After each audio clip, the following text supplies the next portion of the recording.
8월 21일 토요일입니다. 시편 66편 1절로 9절 말씀. 온 땅이여 하나님께 즐거운 소리를 낼지어다. 그의 이름의 영광을 찬양하고 영어롭게 찬송할지어다. 하나님께 아뢰기를 주의 일이 어찌 그리 어미하신지요. 주의 큰 권능으로 말미암아 주의 원수가 주께 복종할 것이며 온 땅이 주께 경배하고 주를 노래하며 주의 이름을 노래하리이다 할지어다. 셀라. 와서 하나님께서 행하신 것을 보라. 사람의 아들들에게 행하심이 어미하시도다. 하나님이 바다를 변하여 육지가 되게 하셨으므로 무리가 걸어서 강을 건너고 우리가 거기서 주로 말미암아 기뻐하였도다. 그가 그의 능력으로 영원히 다스리시며 그의 눈으로 나라들을 살피시나니 거역하는 자들은 교만하지 말지어다. 셀라. 만민들아 우리 하나님을 송축하며 그의 찬양 소리를 들리게 할지어다. 그는 우리 영혼을 살려두시고 우리의 실족함을 허락하지 아니하시는 주시로다. 하나님이 행하신 것을 보라. 큰일을 행하신 하나님을 기억하고 감사하며 찬송을 올려드리는 찬송시입니다. 시인은 하나님의 계심과 일하심이 찬양의 이유라고 고백합니다. 하나님은 어떤 분입니까? 1절로 4절. 온 땅에 찬양을 받기에 합당하십니다. 세상이 인정하지 않아도 하나님은 온 땅을 지으신 창조주이시고 세상을 다스리시는 왕이시며 악인과 의인 모두에게 햇빛과 비를 주시는 은혜로우신 아버지이시고 인류를 죄에서 건지시는 구원자이시기 때문입니다. 하나님이 계시기에 세상에는 정의와 소망과 감사가 있습니다. 하나님은 온 땅에 사는 모든 사람이 흠모하고 찬양해 마땅한 분입니다. 행하신 일들로 진정한 하나님임을 나타내셨습니다. 하나님은 종살이하며 고통당하는 이스라엘을 구원하기 위해 애굽에 크고 두려운 일들을 행하셨습니다. 홍해를 가르고 바다 사이에 마른 길을 내셔서 이스라엘로 건너게 하셨습니다. 하나님이 행하신 위대한 구원 역사는 애굽을 비롯한 온 땅이 놀라며 두려워할 수밖에 없는 기이한 사건이었습니다. 하나님 외에 누가 이런 일을 이루겠으며 이런 일을 행하신 분이 참 하나님이 아니면 누가 하나님이겠습니까? 하나님이 행하신 일들을 헤아려 보며 하나님께 합당한 찬양을 올려드립시다. 우리에게 주시는 교훈은 무엇입니까? 1절, 2절, 4절, 8절. 우리에게는 은혜를 빨리 잊어버리는 습성이 있습니다. 아무리 큰 은혜를 경험했더라도 그 감격이 무뎌지는 것은 한순간입니다. 아침에 묵상하며 받은 위로와 소망이 저녁에 생각나지 않을 때도 허다합니다. 혹은 고단한 삶 속에서 주신 은혜를 잊고 낙심하기도 합니다. 그래서 시인은 하나님이 하신 일을 기초로 온 땅을 향해 세계 만민을 향해 하나님을 찬양하라고 강조합니다. 믿음의 여정에서 길을 잃지 않고 다시금 하나님을 찬양하는 자리로 돌아올 수 있는 힘은 하나님이 자기 백성을 위해 하신 일을 알고 있는 공동체의 고백에 있습니다. 팬데믹의 시대에 우리는 어떻게 찬양의 삶을 이어가고 있습니까? 9절. 하나님은 지금도 여전히 우리를 위하십니다. 이스라엘을 애굽에서 구원하신 하나님의 역사는 과거의 한 사건이 아니라 지금도 계속되는 실제입니다. 지금도 주님은 홍해를 가르시고 애굽의 군대를 꺾으신 능력으로 우리를 살리시고 우리가 실족하지 않도록 인도하십니다. 주여, 끊임없이 저희를 도와주시는 하나님께 감사하며 찬양을 올려드립니다. 오늘 시편은 그야말로 이스라엘의 예배 때도 많이 사용되었을 것으로 추정되는 찬양시, 대표적인 찬송시입니다. 하나님께 대한 찬양과 감사가 넘치죠. 저자가 누구일까? 다윗일까? 여호사밧일까? 히스기야일까? 아무도 모릅니다. 어쨌든 유대의 한 왕으로 생각이 됩니다. 이 시편을 누가 지었을까? 여하튼 예배 때 사용될 만한 아주 멋진 찬양 시입니다. 이스라엘에게 베푸신 하나님의 위대하심, 그 능력, 그 구원의 섭리, 어찌 찬양하지 않을 수 있겠는가 하는 것이죠. 특히 출애굽한 이스라엘을 인하여 하나님께 감사와 찬양을 올리는 19절이 인상적입니다. 이스라엘의 전 역사가 사실 하나님의 보호와 섭리 아래에서 진행되어 오지 않았습니까? 홍해를 가르신 이적적 은혜, 그거야말로 정말 이스라엘의 모든 역사 가운데에서 전무후무한 아주 초자연적인 기적이죠. 그러니까 그거를 기억을 할 때마다 하나님을 찬양하지 않을 수가 없는 거죠.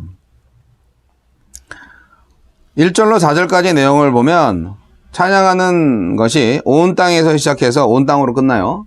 야, 역시 모든 사람들, 모든 민족, 모든 나라들아 하나님을 찬양하라.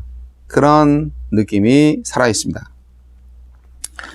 온 땅이 이스라엘 온 백성을 지칭하는 것일 수도 있지만 하나님이 창조하신 온 세계 그리고 온 인류를 지칭하기도 합니다. 세계 만민들이 하나님을 찬양할 수 있기를 바라는 거죠. 8절을 보세요. 만민들아 우리 하나님을 송축하며 그의 찬양 소리를 들리게 할지어다. 왜냐고? 그는 우리 영혼을 살려두시고 우리의 실족함을 허락하지 아니하시는 주시로다. 이렇게 고백하고 있는데 불신자들이 모르는 게 있어요. 하나님이 살아계신 것을 인정도 안 하지만 하나님이 자신들을 사랑하시고 자신들의 생명을 보존하시고 계시고 또 이 세상 모든 만물을 다스리고 계시다. 누가? 하나님이. 그거를 불신자들이 잘 몰라요. 우리만 알고 있죠. 불신자들은 자기들이 하나님과 아무런 상관이 없다고 생각하는데요. 정말 착각하는 겁니다. 무지한 거죠. 불신자들을 포함한 모든 인생들은 하나님에 의해서 존재될 수 있었고요. 또한 하나님의 섭리와 능력에 의해서 그 존재가 유지되고 있습니다. 모든 사람들이 딛고 사는 이 땅, 자연계도 하나님이 다 지은 거고요. 그들이 먹는 양식들 다 하나님에 의해서 제공이 됩니다. 이건 너무나 분명한 진리인데 이거를 깨닫는 자는 복이 있을진저 깨닫지 못하는 자는 화 있을진저. 회의주의자들을 포함해서 모든 불신자들이 믿든지 안 믿든지 간에 이거는 불변의 진리입니다. 사실 완벽한 불신자가 있을까요? 아담의 후예들이잖아요. 우리가 인류는 아담의 후손들입니다. 타락했죠. 하지만 타락했음에도 불구하고 우리는 하나님을 아는 참 지식과 거룩과 의 그런 거를 잃어버렸지만 그나마 양심과 이성과 정신을 소유한 채 땅으로 내려왔습니다. 에덴 동산에서 쫓겨날 때. 그렇기 때문에 약간의 영성이 있는 거예요. 모든 사람들에게는 약간의 영성이 있어요. 하나님에 대한, 신에 대한 아련한 그런 감각이 있어요. 그렇기 때문에 인간이면 누구나 자연 만물에 스며들어 있는 창조주 하나님의 신성을 느낄 수가 있답니다. 그들이 하나님을 마음에 두기 싫어하는 그 사악한 성향을 포기하고 하나님의 말씀에 응답을 하셔서 성령의 부르심에 응답하기만 하면 그들도 하나님의 백성이 되셔서 하나님의 영광을 찬양할 수 있습니다. 이방인들도 구원받을 수 있다. 이거는 신약시대에 새롭게 생겨난 게 아니에요.